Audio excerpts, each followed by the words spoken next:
Continuando estudando o citoplasma das células vegetais, agora nós temos uma organela que é típica de células vegetais, assim como de algumas algas, que são os plastídeos, tá? Típicos de células vegetais são organelas derivadas das cianobactérias, contendo seu próprio genoma e capacidade de reprodução. Ou seja, ela também foi fagocitada, assim como a mitocôndria, ela também era uma bactéria, no caso uma ciano, um fotossintetizante. A forma e o tamanho do plastídeo é diferente, tá? Não existe uma lógica, uma regra, porque vai depender da função que ele exerce. Ele tem um sistema de endomembranas internas, que são os tilacoides, tá vendo aqui esses biscoitinhos aqui? Também tem DNA próprio, RNA próprio, ribossomos, enzimas para transcrição e tradução. E a classificação vai depender da coloração. Temos os cloroplastos, que são os verdes, que realizam fotossíntese, os cromoplastos, que são vermelhos, e os leucoplastos, geralmente de armazenamento. Aqui nós temos que o proplastídeo é o precursor de todos. Então, quando nós temos uma célula meristemática, que é uma célula embrionária vegetal, já surge ali os proplastídeos. Ele ainda não sabe se é cromoplastídeos, cloroplasto, leucoplastídeo, ele está na dele ainda, indiferenciado. São organelas muito pequenas, sem cor, apresentando na matriz poucos tilacoides, poucas membranas internas. Podem conter grãos de amido no seu interior ou de lipídios, né? Esses lipídios podem estar na forma de glóbulos, chamados de plastoglóbulos. Então aqui nós temos o proplastídeo, que ele pode se diferenciar em leucoplasto, em cloroplasto ou cromoplasto, tá? Então aqui a gente vê, ó, proplastídeo, ele pode ser um elaioplasto, que armazena lipídio, um etioplasto, um cloroplasto, um amiloplasto, um cromoplasto, e um gerontoplasto, né? Geronto, um velho, que vai ser, ó, degradado pelo retículo endoplasmático. Quanto aos cloroplastos, que interessa bastante pra gente na questão de identificar uma célula vegetal, né? Quando fala em célula vegetal, a gente pensa em cloroplasto, que são as organelas com coloração verde, com a clorofila. Apresentam tanto clorofilas quanto carotenoides, tá? Por que no plural? Porque clorofilas existem A, B, C, D, E, um monte. Só que as plantas, elas obrigatoriamente têm clorofilas A e B.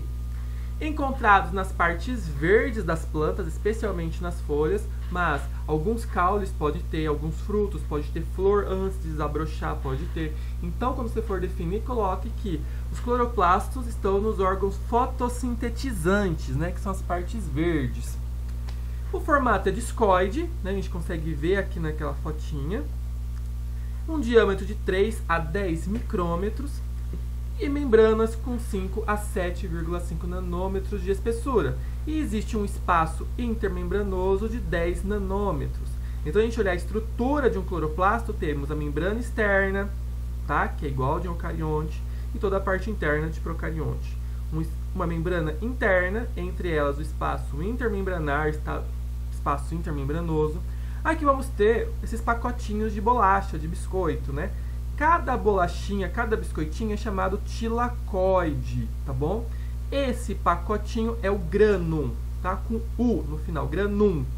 Quando você fala de todos, é grana, tá bom? Então, o plural de grano é grana.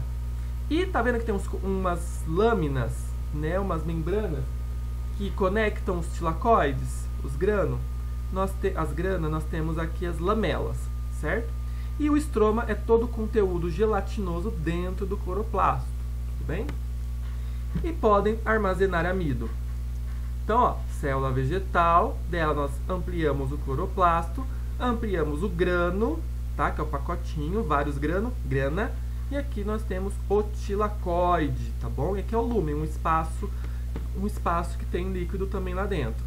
E essa membrana que envolve o tilacoide é onde ocorre a etapa fotoquímica da fotossíntese, certo?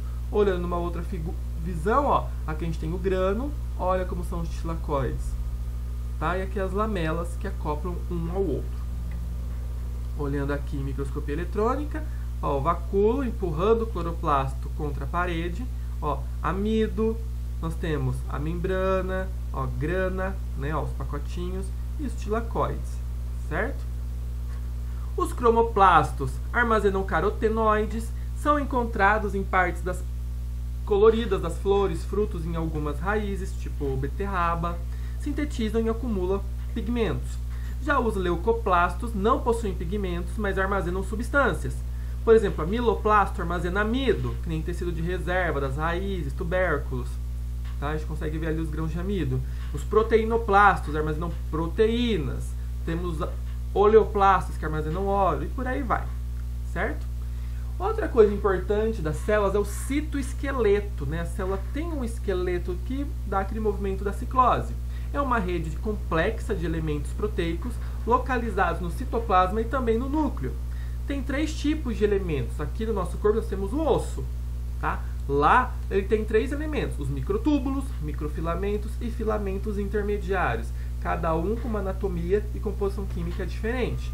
Então a gente observa, ó, temos membrana celular, uma outra membrana, e olha esse feixe aqui. Tudo isso aqui são os microtúbulos. Tá? Os microfilamentos, filamentos intermediários. É uma rede esquelética que vai dar forma, estrutura para a célula, bem como ela se contrai, causando o movimento citoplasmático, tá? A ciclose. E o núcleo, quando a gente chega no núcleo? Presente somente em células eucariontes. Ah, professor, mas as hemácias não têm. Sim, mas elas nasceram com núcleo, elas perdem.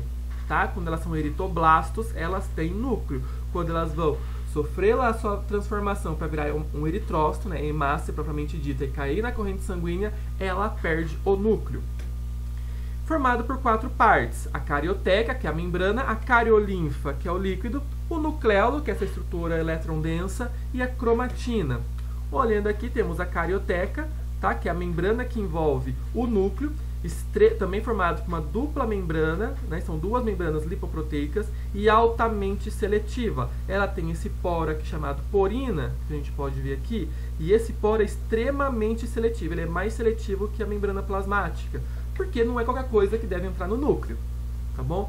Temos a cariolinfa, ou nucleoplasma, que é a parte fluida dentro do núcleo, que tem composição química semelhante ao citoplasma.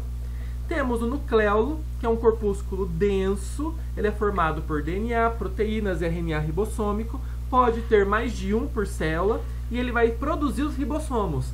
Então os ribossomos vêm do nucleolo. Quando você tem uma célula com alta atividade de síntese proteica, ela tem ou um nucleolo muito grande ou vários nucleolos para produzir muitos ribossomos. Temos a cromatina, que é o DNA. Tá? O DNA presente no núcleo interfásico. Tá? O que é o núcleo interfásico? Quando a célula está metabolizando, ela não está preocupada em divisão. Tá bom? A célula tem 2 estados de espírito, vamos dizer assim.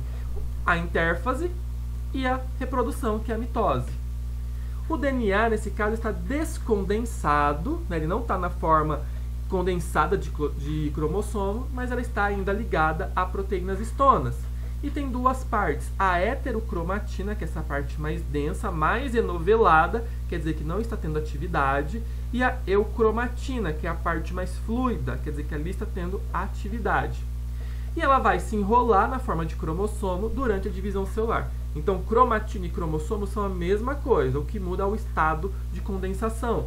Então, olhando aqui, ó, temos a dupla hélice da molécula de DNA, ela se enrola nesses moldes de proteínas histonas, tá? São 4 aqui, e essa quinta que funciona como um prendedor, e ela vai se enrolando, se enrolando, se enrolando, ó, tá vendo? Enquanto ela é uma fita, ela é cromatina. Isso aqui no núcleo interfásico. Vai se reproduzir? Ela se enovela formando o cromossomo, que é mais fácil de eu levar para lá e para cá e dividir durante a mitose. Agora, a cromatina, que é um fio, seria mais complicado levar para lá e para cá. Então, cromatina e cromossomo, ambos são formados por DNA. O que muda é o estado de condensação, certo? E para encerrar, temos as substâncias ergásticas, que são produtos do protoplasto, tá? Tanto de armazenamento como de descarte. Professor, o que é um protoplasto? Protoplasto é a parte viva da célula. Quando a gente fala célula vegetal, a gente pensa na membrana, citoplasma, núcleo e parede celular. Mas se a gente tira a parede e fica só a parte viva, nós chamamos de protoplasto, tá bom? Podem aparecer e desaparecer, tá? Depende da vida da célula. E aqui temos alguns exemplos. Os grãos de amido, alguns cristais inorgânicos, como de carbonato de cálcio, pigmentos, resinas, gomas, taninos, gotículas de lipídios, corpúsculos proteicos. Então, pode ser produtos para defesa da planta, pode só estar armazenando algum produto que ela não consegue descartar e tem que armazenar, São encontradas principalmente no vacúolo, mas pode estar no citoplasma e também na parede celular. Lembrando que a parede não é uma coisa sólida, são vários fiozinhos. Temos orgânicos e os inorgânicos, como os cristais. Então aqui a gente consegue ver, ó, o prisma, tá? O formato de prisma, drusa, tá? Que parece aquela esponja de tomar banho ou um ouriço do mar. As ráfides ou rafídeos, que parecem espinhos, como o palito de dente, aqui estão aglomerados, mas podem estar separados, e uma arena cristalina, né, totalmente separada, como se fosse uma areia. É como se fosse um cálculo renal, né, vai de pouquinho em pouquinho até que forma uma estrutura. Tá? Então aqui a gente tem uma microscopia eletrônica de uma drusa, aqui de um rafídeo, tá, atravessando uma membrana, e aqui de um prisma, certo? Então aqui a gente consegue ver rafídeos, tá, separados, bom, ó, pequenos, ultramicroscópicos espinhos. Temos aqui rafídeos em eicórnea, eicórnea que é o gênero do aguapé, eicórnea crassipes, olha quantos. Temos cristais de carbonato de cálcio em folhas de ficus, olha aqui então, cristalzinho, então pode, é como se fosse um cálculo renal, né? Um cistólito, um cisto inorgânico, lito significa pedra, então um cisto inorgânico que nem pedra no rim, né? Os cálculos renais. Então vai acumulando carbonato, carbonato e vai crescendo até formar essa estrutura, que está presa no pedúnculo, mas ali está protegida aqui num vacúolo, num sistema de membrana. Essa parte nós vamos estudar lá mais para frente. Temos aqui grãos de amido, né, uma coloração diferenciada, exclusiva para amido. Você quer saber se tem amido no seu órgão vegetal? Pega, por exemplo, batata, corta e joga iodo. Toda a parte que fica roxa é amido puro. Temos aqui grãos de aleurona, que são grãos de proteína, essa parte vermelha, que também são grãos de armazenamento das células vegetais. Tudo bem, pessoal? Então aqui eu encerro a nossa parte de citologia vegetal. Era uma parte superficial, tá? Então é o foco da disciplina focar em cada pedacinho da célula, isso é do lado da citologia. Qualquer dúvida, entre em contato, façam os exercícios, dá like no vídeo, bons estudos e até a próxima aula. Beijão!